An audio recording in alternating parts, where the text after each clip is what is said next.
Today at the Open is here. This is a show where we're going to take you behind the scenes so you can sit right there on your couch and enjoy the 149th Open from Royal St George's. It's finally here. It has been a long wait. 2 years since Royal Portrush and Shane Lowry. Look where we are. We're at the Open Clubhouse. Now this is where the players hang out. This is where they get settled into what this week is called the inner bubble. With our restrictions here this week, the inner bubble is the sanctum.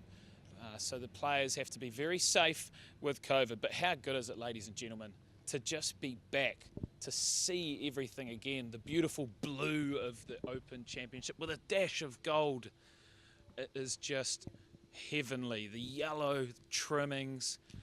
And as you can see here, it's pretty empty. It's pretty ghost town because everyone has done their business. They've gone, they're getting home, and they are getting ready for round one tomorrow. We've had a whole week of practice days, and tomorrow is the moment. It's when the Open Championship gets underway. How good is this? So if you look online as well, we've done a video on YouTube from behind the scenes so you can get a really good look at the Players' Lounge at some stage. But I guess it's just the fact that we're back here again. We're going to take you through the walk that the players will do tomorrow morning. One of those walks in golf that you have to savour. It's absolutely stunning. We've got Nicholas Poppleton here, made it through on final qualifying. He played with DJ in a practice round. Not many people can say that after final qualifying. Very exciting. But look at this. The outdoor area, we've got food, drinks, you name it, they've all got it. So throughout the day, I've been chipping away, taking a few notes. It's been a long 4 days of build-up and an exciting 4 days as well. But this is where the walk to the first tee starts.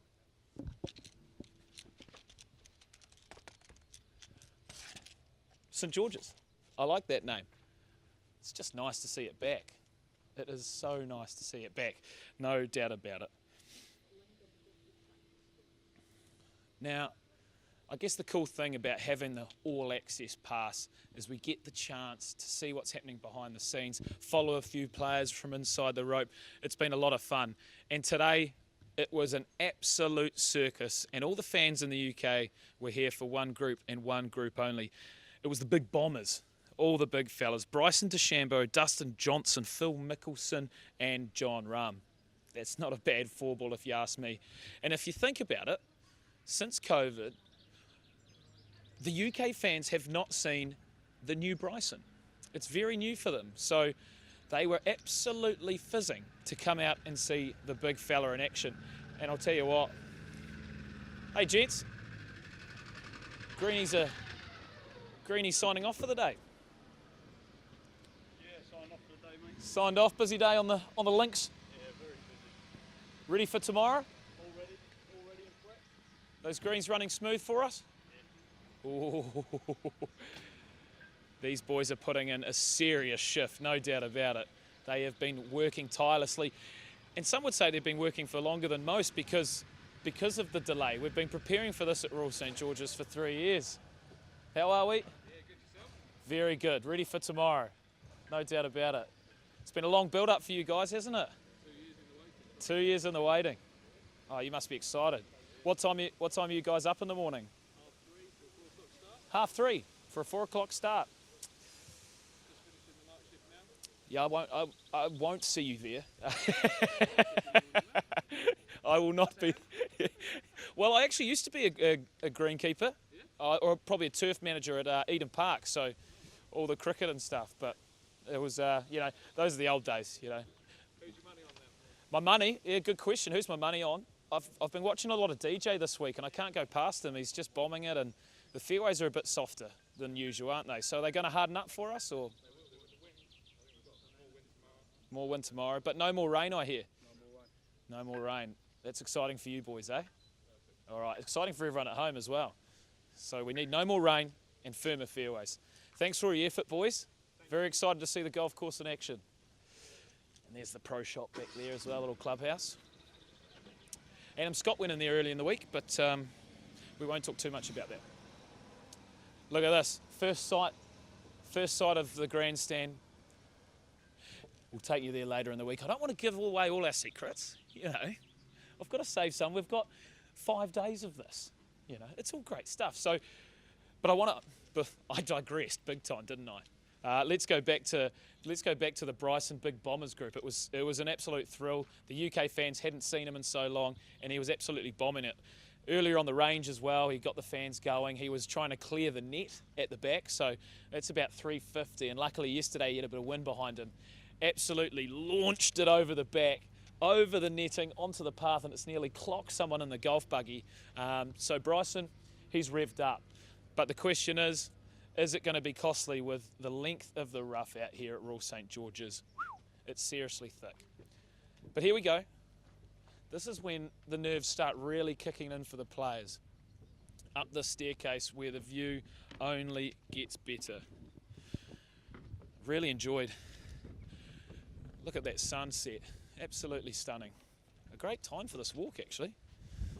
As you can see, the big yellow scoreboard, always a feature here at the Open Championship. No doubt about it. Look at this. Tomorrow, fans will be everywhere to be seen. Do you know why? Because 32,000 a day are allowed, and for people in the UK, it's been a long time coming. There's been a few fans recently, but this will be the biggest crowd in some time. It's absolutely amazing. The marshal's clocking off for the day.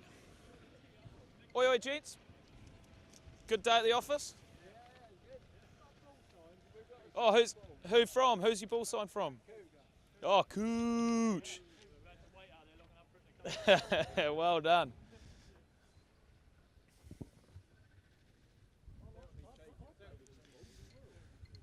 Very nice of Matt Kuchar to do that. The players have been great. They have had to be quite careful with the COVID protocols, and we mentioned the inner bubble, so they're managing that very well, taking photos with all the kids, as per usual, exemplary behaviour from the whole entire field. But look at this, the sun is shining, the calm before the storm. There's the open shop, a lot of fans will be digging into that. And right below us, the putting green. A lot of players have obviously left a few balls behind. I might have to go fill up my golf bag with those. It's an absolute gift. No doubt about it. And as we look over here, so this is the Open social media team. They've been pumping out a few stories. Well done, gents. So if you want to make sure you go online, get on Instagram, Facebook, YouTube, you name it, tag the Open, and we'll get it live. It's going to be great. You can sort of sense it online as well as here. The atmosphere at the Open is picking up, and it's so exciting. Fun fact I've got written down here actually, one of my favourites. It's just a sort of flashback. 2011 was the last time the Open was here in Royal St George's, obviously. To make you realise how long ago that was, the world number 1, Luke Donald. The world number 2, Lee Westwood. So times have changed. There's been a lot happen since those days. It sort of makes me think about what I've heard predominantly over the last month or so. Football's coming home, it's coming home. Okay, we'll stop there. We won't fire up too much about that. But the question is the claret jug coming home? You know, there's some massive names there that we need to think about. Your Lee Westwoods, your Tommy Fleetwoods, your Justin Roses, Ian Poulter, Tyrrell Hatton, Matt Fitzpatrick, Paul Casey. They need to win a major. They need to win the Open, surely. And speaking of the Open, this is the one, the first tee. If you look to your right there, Ben, our lovely cameraman, he's carrying the weight of the world on his shoulders right now. There's hand sanitizer, there's fruit, and obviously a few chocky bars. Gonna need your sugar, no doubt about it. Get a little bit of that on me. Those 1%ers, eh? Those 1%ers. Mars bars, Snickers, Boosts. More of a Kit Kat guy myself. But here we go, ladies and gentlemen. Welcome to the first tee at Royal St George's. Imagine the nerves, the excitement, the atmosphere here. Now, do you know what goes here? This little spot here? The CJ, the claret jug. Tomorrow morning, it'll be safely secured in here as the fans get to come in. Wow. It has been a while since we've been here, and it feels great. You can just, a few goosebumps whew, as we come to the starters block. Yeah.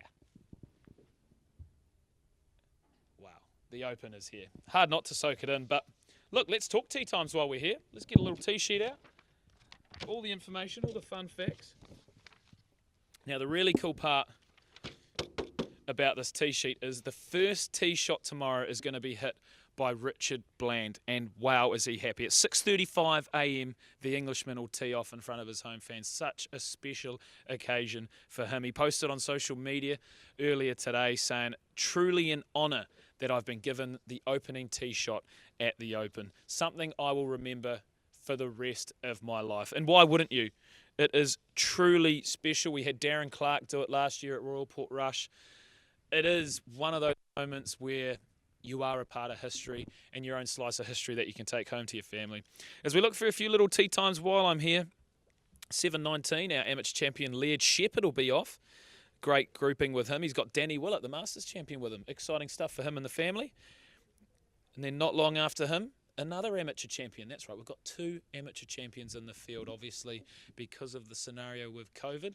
We've had a double up, which is just fantastic. It's the first time that's ever happened, so that's great. So Joe Long and Laird Shepherd are in the field. And Joe Long, he's with Darren Clark and Bernard Wiesberger at 8:25. Good luck, Joe. But then we go into some other big names now. A group that I'm excited about. Defending champion Shane Lowry. He's paired with 2010 Open champion Louis Oosthuizen. And then look, John Rahm. Is he the next Open champion? He's won the last major. He's world number one. Fairly good chance, hasn't he? But Shane Lowry, how cool is it to see him? He was a great Open champion over the last couple of years. So special for him to have it for those 2 years. And he returned the claret jug, a little bit emotional. And we got the chance to chat to him after he returned it. And he's just loved every minute of this journey. And you can just tell what a great bloke he is. And yeah, as I said, he is a class Open champion. And it was quite sad, almost quite sad to leave it behind, because he's got very used to having it on the kitchen table. He was mentioning he had it on the mantle, so every day he'd be able to look at the claret jug. And you can just tell the glint in his eye as he was talking about the future and whether or not he can do it again. Soon after them, Dustin Johnson, Justin Rose and Will Zalatoris, which will be exciting. And as you can see here, this is the view they will have on the first tee. Pretty hard to see the fairway, but it's there. A lot of tee shots here this week. Very difficult to see the fairways. A few blind shots throughout the process. But then later on in the afternoon, if you are going to come down to the Open, you better make sure you're here. What we like to call the hot half hour. A very exciting 3 groups in a row. At 2:59, Xander Schauffele, Ricky Fowler, and Scotsman Bob McIntyre. That's a juicy group. Following them, Justin Thomas, Adam Scott, and England's best hope, in my opinion, Tommy Fleetwood. What a guy he is. We had an interview with him earlier in the week. We had a lot of fun with him on the 6th hole, where famously Tom Watson got a hole in one back in 2011. And wow, Tom Watson, then Tom Fleetwood, got pretty close. He put it to about 3 feet on camera for us. So he was showing off, but he's always a great customer. And we all know that this is his favourite championship of all. So it's his childhood dream. This is the one he wants. This is the Open. Oh, no, not now, not now. That's the wind of the links. That's the wind of the links, no doubt about it. And finally, in our hot half hour, Rory McIlroy, Patrick Reed, Cameron Smith at 3:21. Plenty of exciting tee times on there. Another tee time I'm looking forward to is Brandon Grace.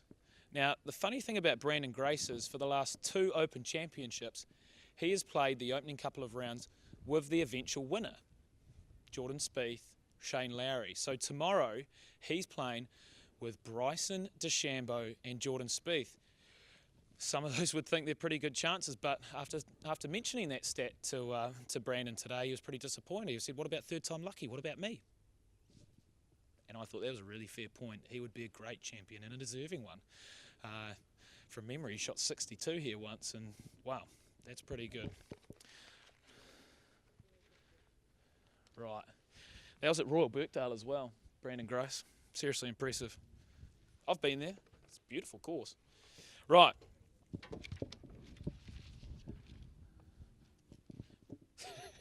The windy links. So, in summary, the course conditions are great. The rough is thick. We were here about a month ago filming rules from Royal St George's, which you can also see on all the from all our RNA social channels. The rough was pretty short, but all of a sudden, poof, it's popped up. It is thick. It's knee height, so the players are going to have to be strategic off the tees. The fairways have been soft. There's been a lot of rain earlier in the week, but as we've said with the greenies, there is not too much rain to come, which is very exciting indeed. We mentioned Jon Rahm earlier in the world #1. A really cool story which we heard in the press conference today. It just showed that you can figure out these things in press conferences, and it's so exciting. So I just want to run through this from the press conference. It was about Jon Rahm's swing. The pre-tournament favourite explained the reason behind his short backswing. It stems from being born with a club foot that required significant corrective surgery. He's never been asked this question before, so he was only too happy to answer it. But what you didn't know is that Rahm was delighted to finally explain. As I just said, he told one of the media team, and it was great that people just assumed his short swing was because he was tight and it was a bit of a technique thing. But no, we all know now that he was born with club foot and required that surgery. So, little fun fact for you, Rahm was very jocular today. He was in great spirits. We also caught up with him on the course as well, so he was good fun. But whew, there's so much been happening, and at the end of the day, it's just exciting to have these things happening. It's exciting to be here to experience these things. And as the sun sets on the first tee, we are moments away from the 149th Open Championship getting started right here at Royal St George's.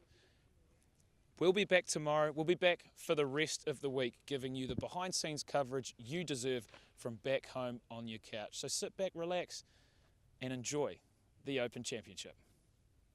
We'll see you tomorrow.